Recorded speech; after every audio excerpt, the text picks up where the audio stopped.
Springtime, 1967. May 15th. Israel celebrates the 19th anniversary of her independence. May 15th, Egyptian soldiers passing through Cairo. Destination, Sinai. The masses clamor for blood. Israel must be wiped off the face of the map, pushed into the sea. Damascus threatens, Gaza demonstrates, and Nasser promises annihilation. Cairo is ready for battle. Damascus is ready for battle. Jordan prepares for war. General mobilization in Iraq. United Nations emergency forces evacuate their positions. Is the war inevitable? Friday, men receive mobilization orders. Hurried leave-taking, a kiss for the children. A woman secretly wipes her tears away. Swiftly and silently, unquestioning, the vehicles hasten to the meeting point. The nation is ready for action. World Jewry was stunned. World Jewry was fearful, while the world anxiously surveyed the small but stormy spot in the Middle East and wondered if these remote events could affect its peace of mind. World Jewry could not remain indifferent. When Israel is threatened with destruction, the same danger threatens them, too. One must do everything one can. The world cannot remain indifferent. The war must be prevented. All over the globe, spontaneous demonstrations took place. Amsterdam, London, Rome, New York, Melbourne, Santiago.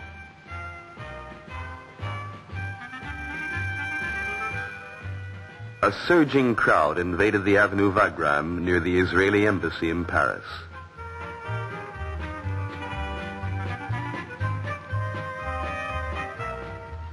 The peace-loving Dutch demanded peace.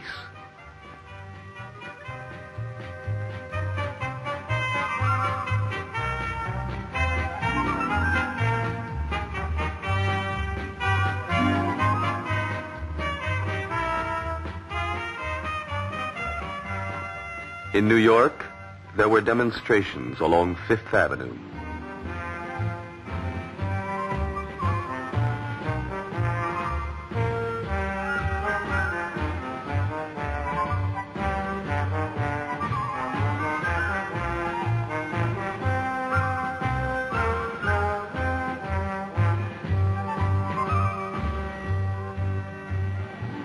Far-off Australia was with Israel in spirit.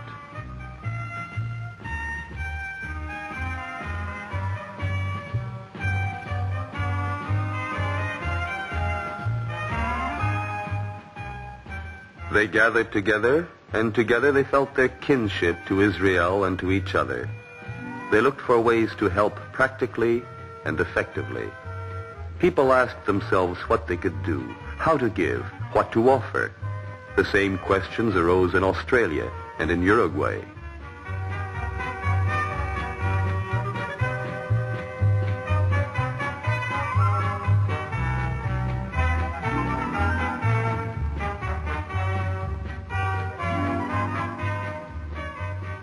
Israel lit up their dark nights. Posters in Montevideo call for peace in the East.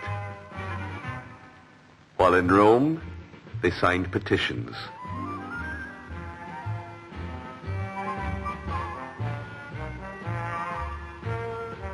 Petitions for peace, calls for peace, cables for peace, cable after cable, petition after petition.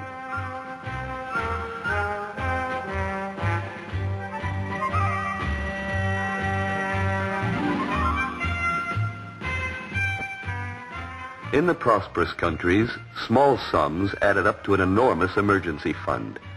Checks, more checks, still more checks. Never was so much given in so short a time by so many. Others contributed in other ways.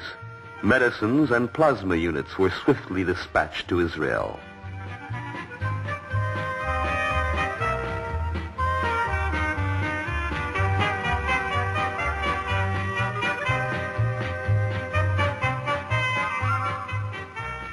Would there be war? Could it be avoided? Some did not wait for the answers. The first group of doctors set out. The first volunteers. Many were to follow.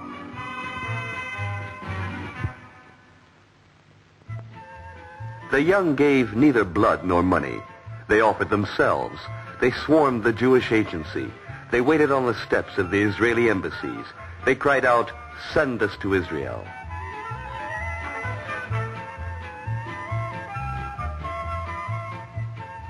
Emergency committees were set up.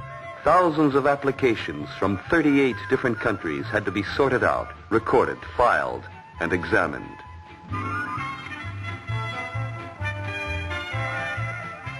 How old are you? What do you want to do? How can you help?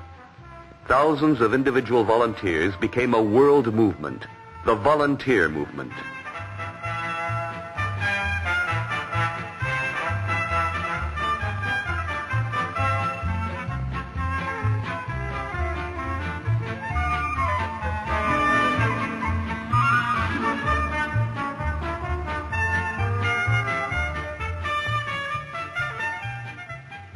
But the Six-Day War was short-lived.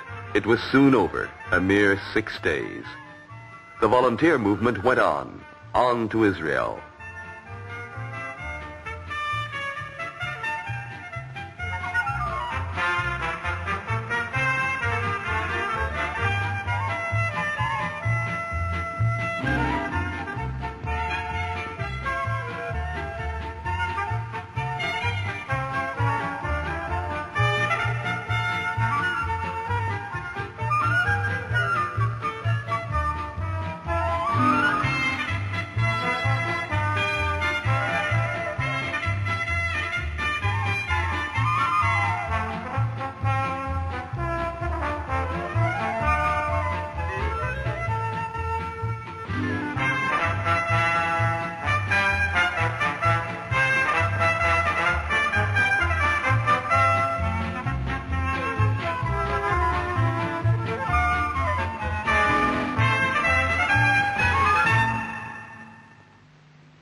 "2,000 volunteers from Britain, 850 from France, 800 from South Africa, 250 from Canada, 1,300 from South America, 7,000 people in 6 weeks.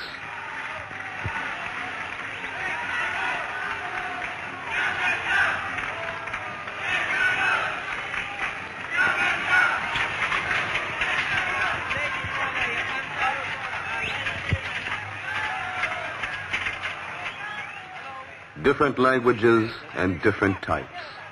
Varied customs, varied movements, all social backgrounds, all economic classes.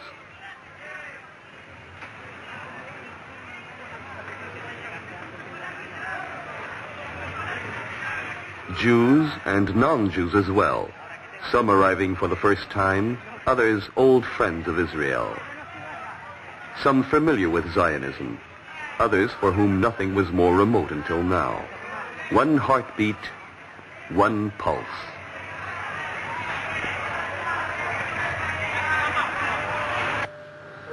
This is to announce the arrival of et al. On flight number 1140 from Europe and Amsterdam.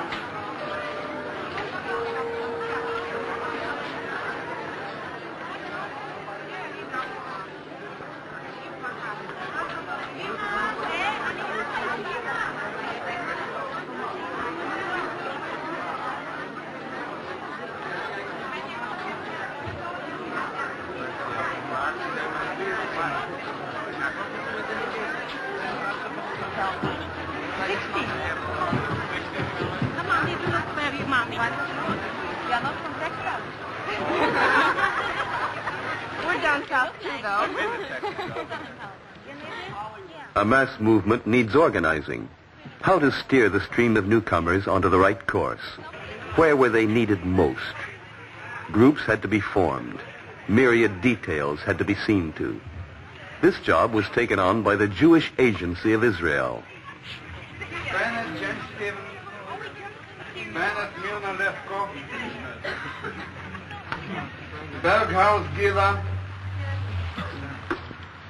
Berkowitz Marta,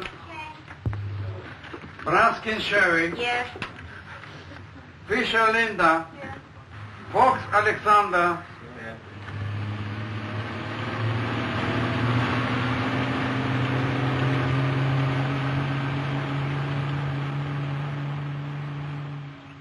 The road to the kibbutz.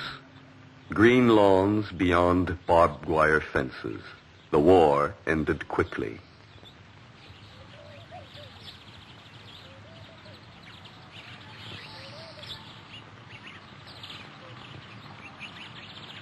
Children ran through ditches to shelters.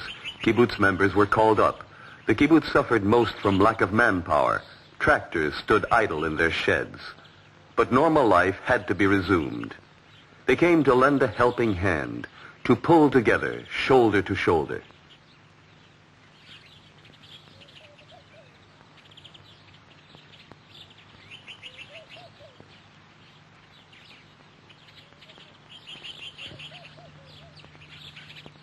The Gadot kibbutz, one of the centers which welcomed the first volunteers. כשפרצה המלחמה, אז קודם כל נפגעו לנו השדות לאור הגבול. הם שרפו לנו את חלקת הגפנים ואת הדגניים.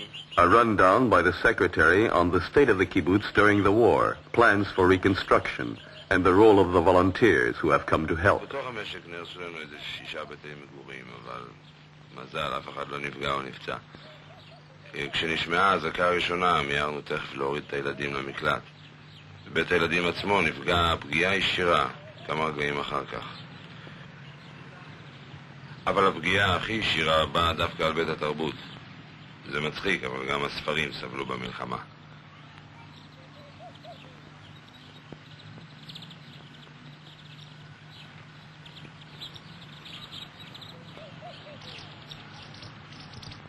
עכשיו אנחנו התחלנו לתקן את הכל. אין לנו מספיק אנשים בשביל זה. גם את הרפתות ואת הלולים מוכרחים לתקן במהירות. אז קיבלנו קבוצה של מתנדבים מדרום אפריקה. הקמנו בשבילם מחנה אוהלים. לחלק מהחבר'ה זה מזכיר את הימים הטובים של הקיבוץ.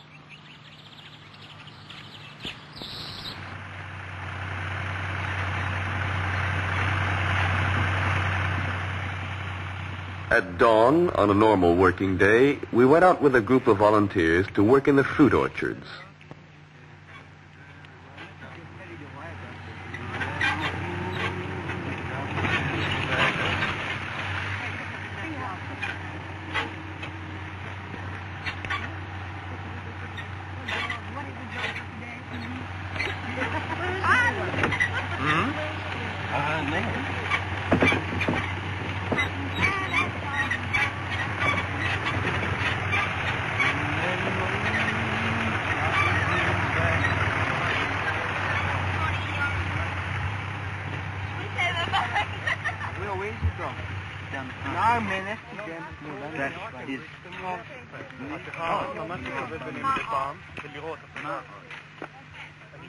The branches were heavy with fruit. Now, with the extra hands, it was possible to catch up on the fruit picking.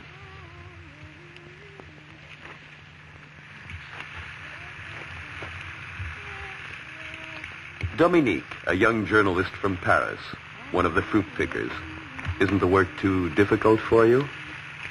Je trouve que c'est très dur parce que je suis absolument pas habituée à ça. Je ramasse pas des pêches à Paris. Of course, it's difficult in Paris. There are no peaches to pick. Vraiment, je suis très très heureuse de le faire.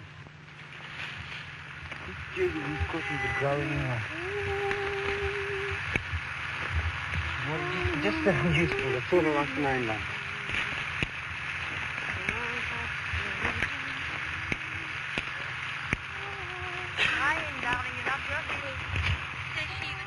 What brought you to Israel?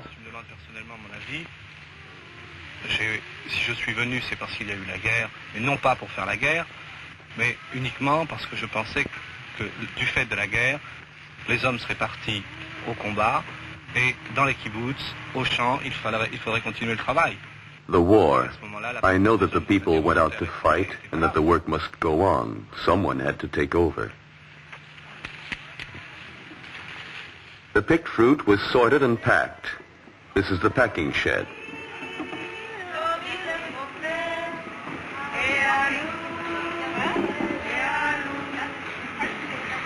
Je travaille toujours dans ce kibbutz. Ça va dire je suis venu au départ un peu comme touriste.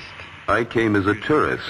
I'm not a Jew. I came with friends to see what a kibbutz is. Pour voir ce que c'était qu'un kibbutz, et petit à petit, je me suis aperçu que c'était très bien. Did you come before the war or afterwards? Après la guerre. After the war brought me. I simply wanted to know what Israel is. I think it would be a good thing if others did as I did. Et je pense que il y a beaucoup de personnes devraient faire comme ça. Beaucoup de personnes non juives surtout. Venir en Israël, voir ce que c'est, et après leurs sentiments changeraient. Et vous? Personnellement, je ne suis pas venu avec une idée de touriste en arrivant parce que... I didn't come as a tourist. The war made me reconsider things. Now I'm wondering whether to stay or not. Je pose actuellement le problème de savoir si une vie en Israël serait possible ou pas. With the chickens gone, the South African volunteers could concentrate on cleaning. We wondered what else the volunteers did at the kibbutz. When we came to the kibbutz, we were all working together in the apricot orchards, and slowly but surely we have been integrated into the kibbutz, and I hope that it will continue at the same pace. In the last week, we have taken over many other jobs that we hadn't done previously, and the chaps are getting stuck into the work and starting to enjoy it much more. The fellow who came to us from far-off Australia went in for more professional work, such as spraying. I've been in Israel once before, in 1961, and I worked on kibbutz Bet Keshet, which is in the Galilee. And when war broke out here, there was a big meeting in Melbourne on the night the war broke out. A lot of volunteers put their names down. I was one of them. And I think they chose the ones, first of all, that could pay their way. And did you choose this kibbutz? Or? No, we were allotted this kibbutz when we arrived in Israel. We didn't know where we were going to go. In fact, we were prepared to do anything. We thought the situation was worse than it is.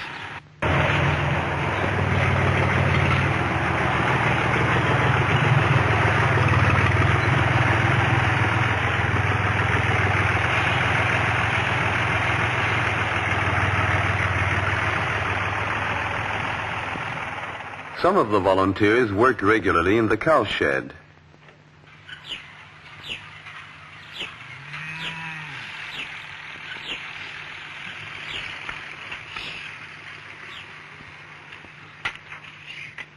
Did you breed stock in the United States? No, never in my life. This is the first time I've worked with them. Though I have ridden horses before, which we use for herding the cows. Doing things like branding, which are not quite routine. It gets exciting, though tiring. But the feeding is fairly routine, which is done every day. How many are you? Usually 2 volunteers a day. I'm here every day, whereas the others switch off because I work 8 hours.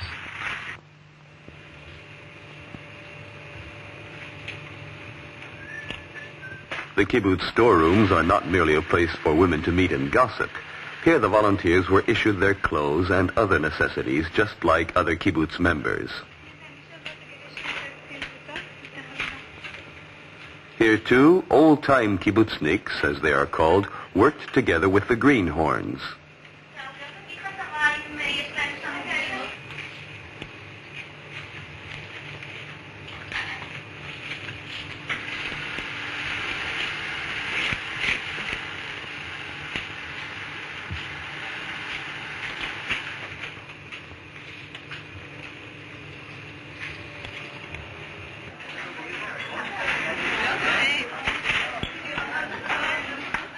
Some volunteers waited on tables while others learned the rudiments of community cooking. The first step was obviously getting acquainted with the kolboinik, the hold-all on every table for cleaning one's plate. All eyes turned on the working schedule for the week.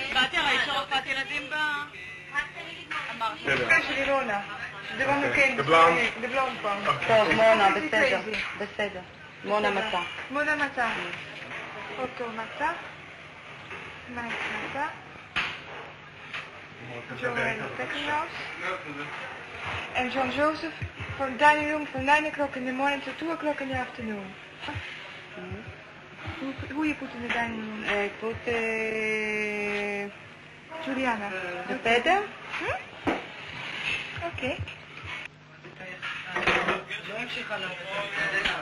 בוריה, לסדר אנשים ל8 שעות בחברת נוער שעובד 4 שעות, כי יש לי פגישה בבית אריזה או לא? After work, Hebrew lessons. While the beginners tried to cope with the first rudiments, the more advanced pupils carried on in the classroom. Their teacher was also one of the volunteers. השיעור בדף 58 במסעדה. אז בבקשה, להתחיל. שלום חברים, קצת יותר בקול, כולם רוצים לשמוע. שלום חברים, מה אתם רוצים לאכול? מה יש לכם היום לארוחת הצהריים? בבקשה, יש לנו מרק, דגים וירקות. מה לתת לכם? תני לנו מרק. איזה מרק אתם רוצים? מרק ירקות בבקשה. לפני המרק, תני לנו מנה ראשונה. מה יש לכם במנה ראשונה? יש לנו סלט חי, סלט של עגבניות, ומה לתת לכם אחר כך? טוב, בבקשה, סליחה שאני נכנס. מה אתם חושבים, בדרך כלל, מה אתם אוכלים כמנה ראשונה? בבקשה. סלט. סלט, יפה מאוד. מה אתה חושב? הנה, שם כתוב ירקות. מה זה ירקות?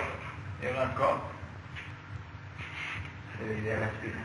אז בבקשה, תסביר אולי בשפה אחרת שתוכל. Vegetables, יפה מאוד. איזה vegetables אתה מכיר?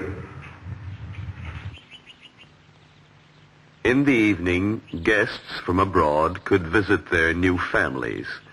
Here, in a more intimate atmosphere, they could find outlets for their more personal problems. This was also their most direct contact with Israel. Here, the attitude of Israel towards the diaspora was touched upon and discussed. Here they learned about war, and here they talked of peace.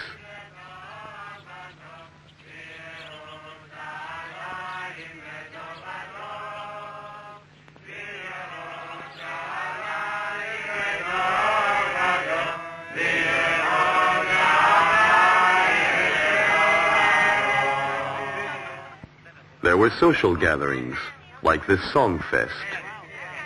שולי תוביל את הקול הראשון, ואני אוביל את הקול השני. בבקשה, שולי, תתחילי. יש לי גן ורגש לי, בנגבי, תלוי גבי, מידי שבת המחמדי, מים זקים יש מקלי.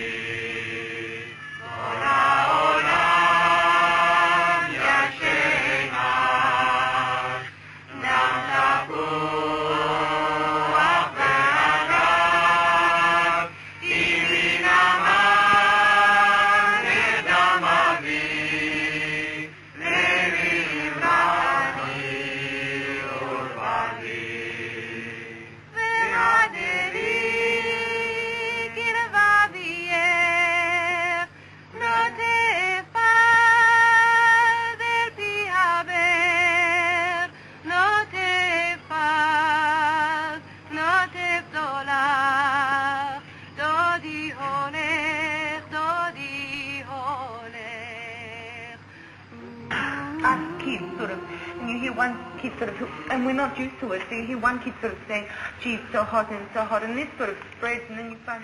On other occasions, stormy discussions arose, working problems, adapting oneself to new conditions.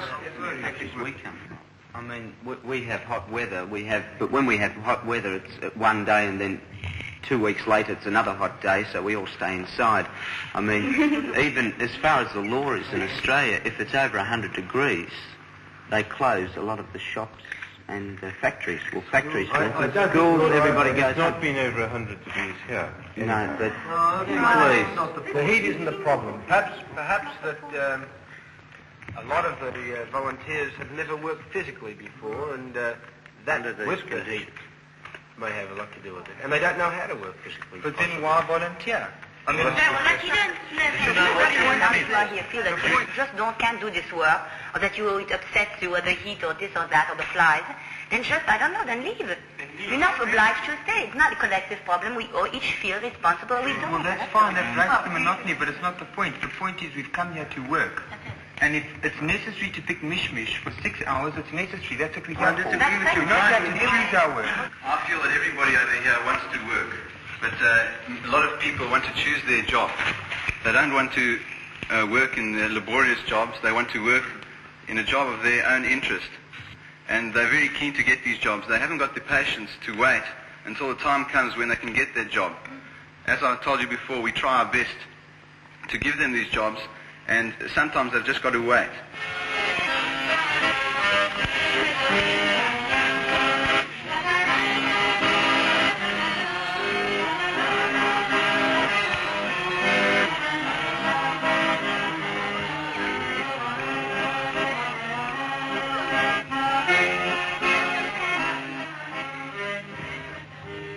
And on the seventh day God finished his work which he had made. And he rested on the seventh day from all his work which he had made. And God blessed the seventh day and hallowed it, because that in it he rested from all his work which God had created and made.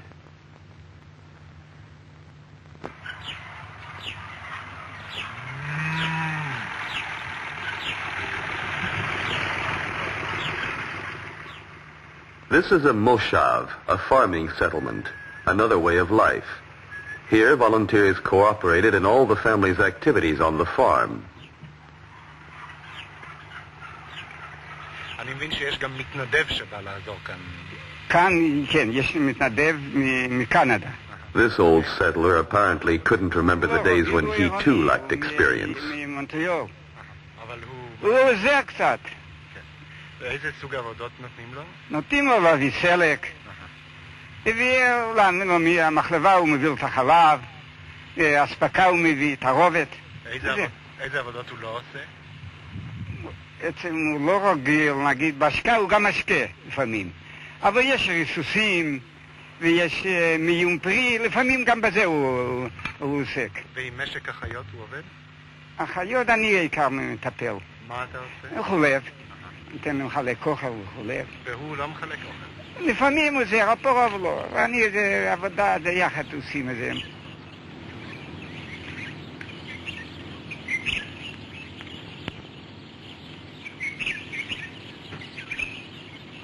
Do you feel that people need you here in this moshav? Yes, I do.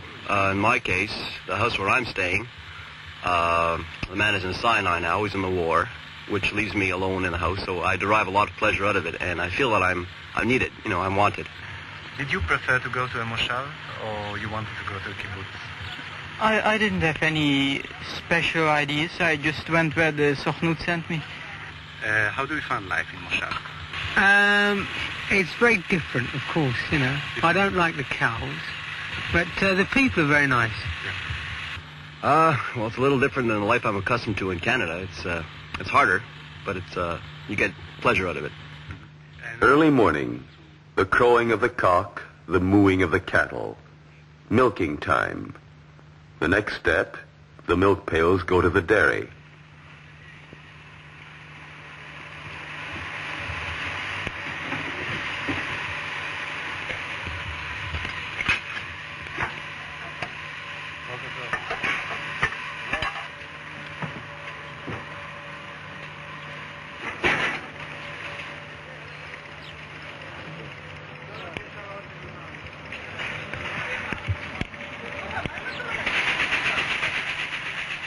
Taking the fodder mixture out of the shed. Breakfast still a long way off. The animals come first.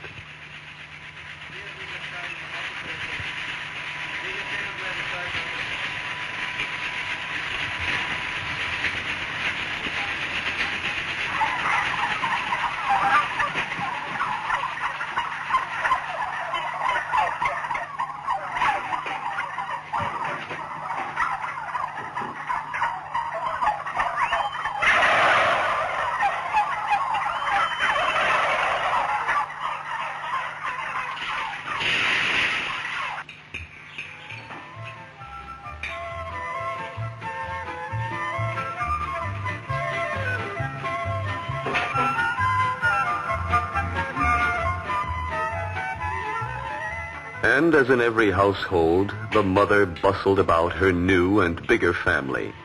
The day was long, and there was much to be done.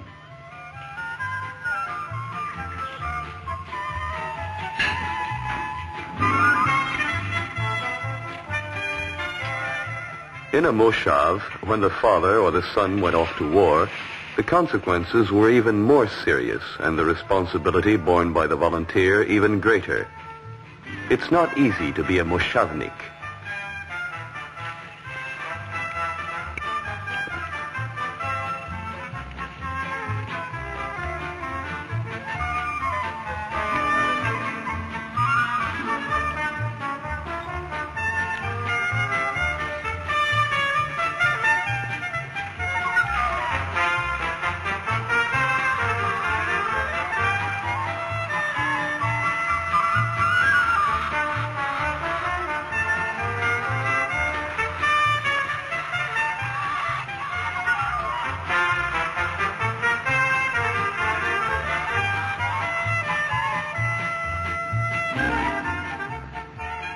Young girls and a young man. To communicate, no real language barrier. Talking with one's hands is an international language.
Many of the volunteers were members of pioneering youth movements at home.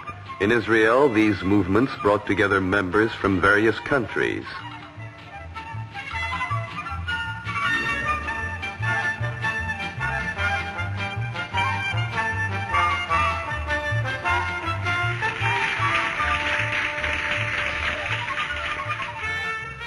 At Ohalo, on the shores of the Kinneret, the Prime Minister, Mr. Levi Eshkol, spoke to a gathering of Habonim members.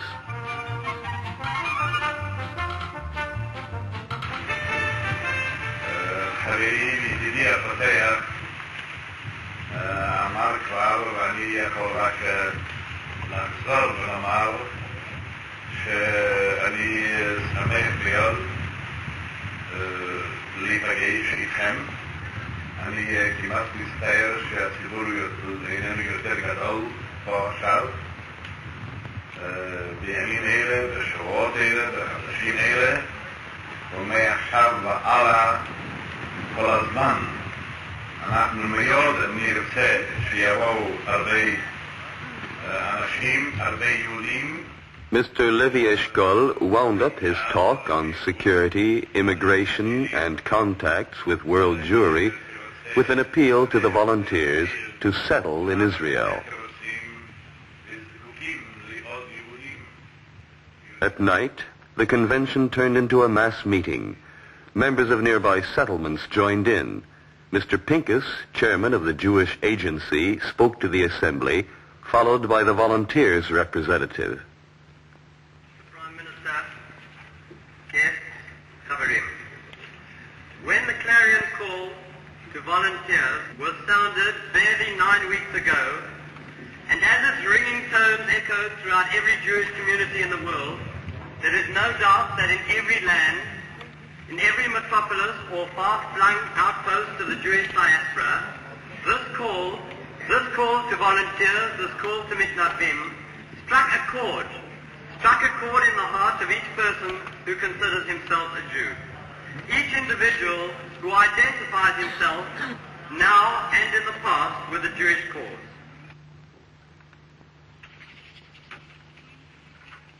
Tel Gezer, going back thousands of years, the remains of ancient pottery were unearthed from under the accumulation of the centuries. Here, one hopes to unveil the secrets of the past.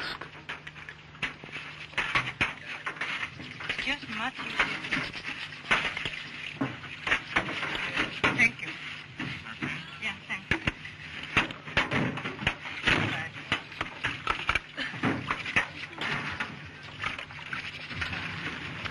I'm William Deaver, and I'm professor of archaeology at the Hebrew Union College in Jerusalem, and directing the excavations the college is sponsoring here at Tel Gezer. This is our third season of what will be a 10-year project sponsored by the college with the help of the Harvard Semitic Museum. We are working with about 120 people this year, at least 100 of them volunteers, students from the United States and from Europe and from Israel. We're excavating the fortifications particularly and trying to get a view of the political history of the city. Where's the hole?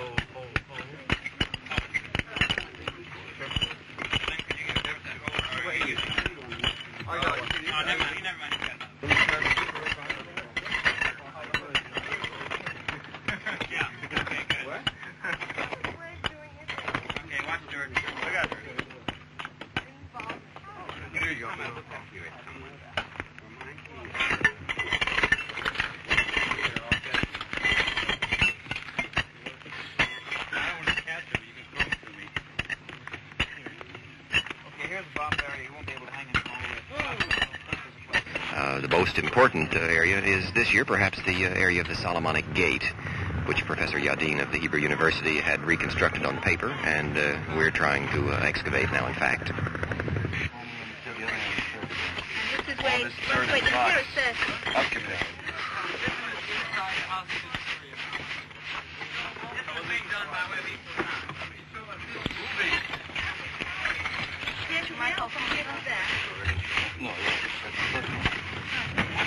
Handle, knife, 10 cents.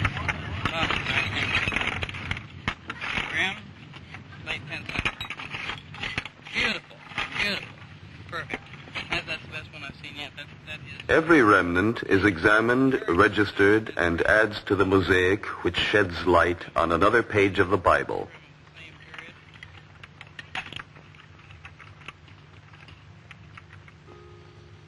The volunteers' life is not all work.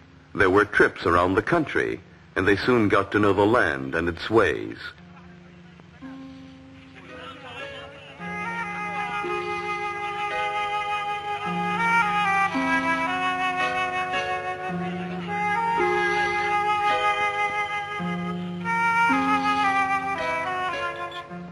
In the black tents of the Negev Bedouins, they discovered the true meaning of Oriental hospitality and attended the coffee pouring ceremony.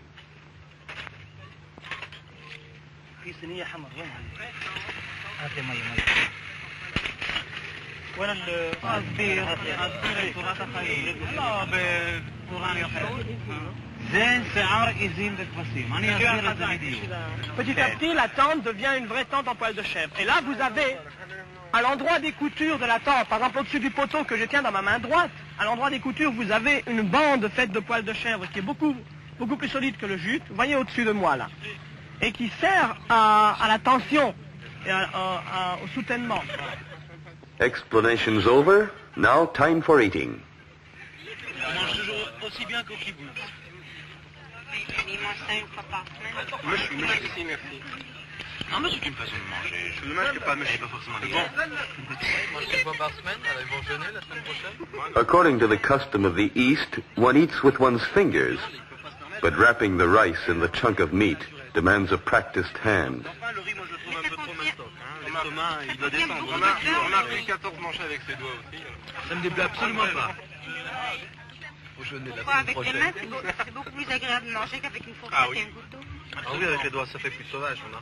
On va dire qu'il y a une descendante, de toute façon, ça cherche en rien. On s'est obligé de sortir des conneries parce qu'il y a un bouchon.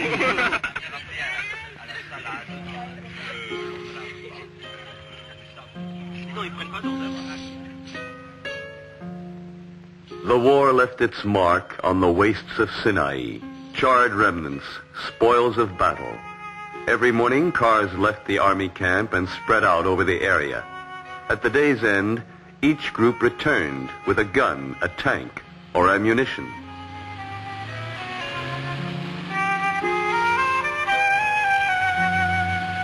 There were volunteers here too, drivers, mechanics, medical orderlies, tractor drivers.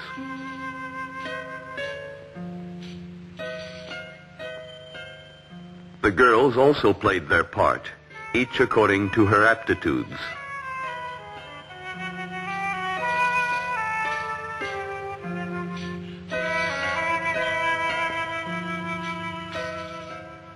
Conversation flowed with the work, but the potatoes dwindled.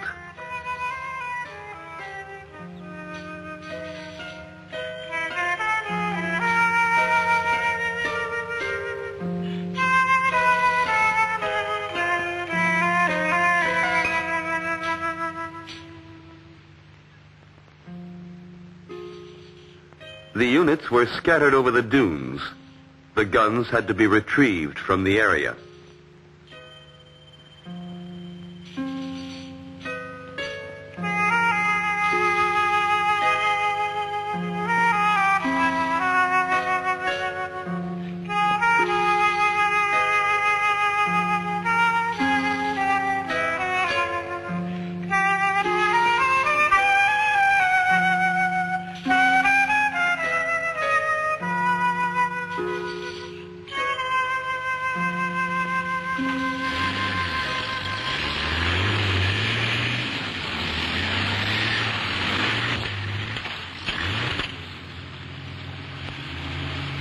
A thrust of 150 kilometers along desert tracks.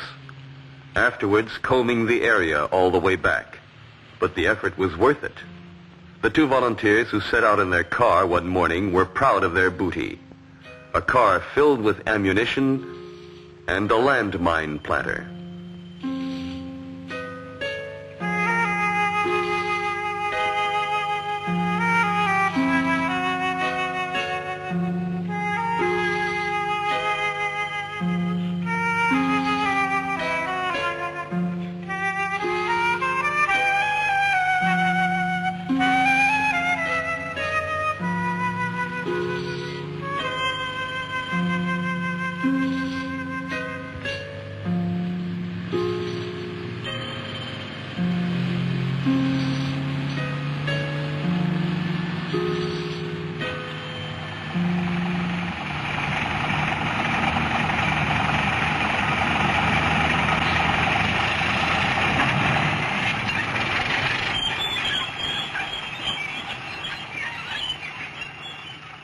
Damaged equipment taken in battle was carefully transferred to where it could get the right treatment.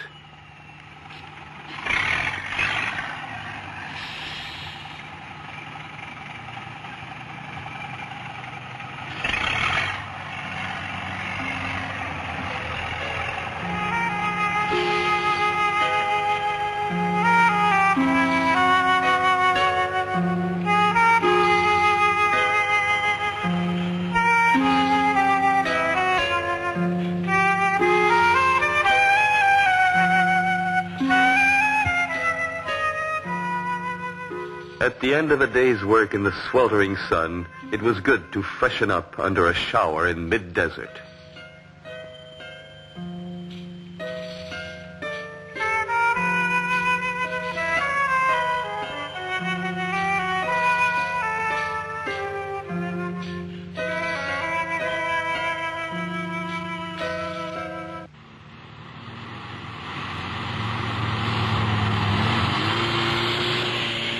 For 20 years, Mount Scopus looked towards Jerusalem and Jerusalem gazed back across no man's land. Now a group of volunteers tries to erase the neglect of 20 years, to return to this hallowed place something of its former dignity. I don't think he's there yet, but you'll find him. He's there, all right.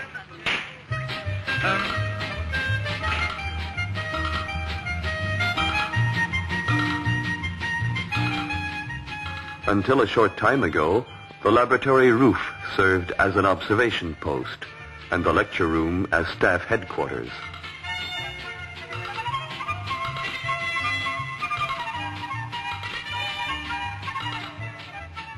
This student never imagined that she would spend her time at the university in this fashion.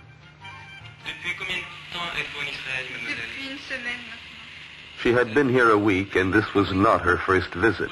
Like many others, she volunteered and hoped her work would be useful. What does she think of Israel? She is amazed at the peace and calm of the country so short a time after the war. C'est-à-dire que j'ai été assez étonnée de trouver le pays paraissant en paix, complètement en paix.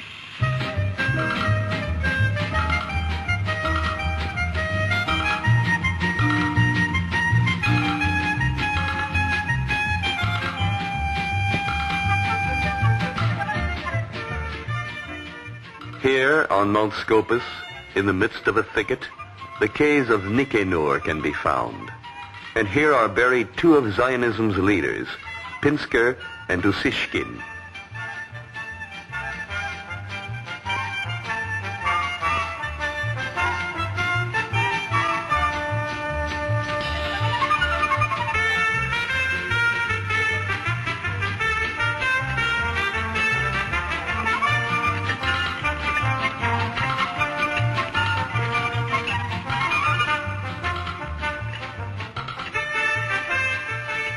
The efforts of the volunteers are beginning to bear fruit. Even the stones of Jerusalem will soon lose the traces of war. A new dawn will come up on another morrow.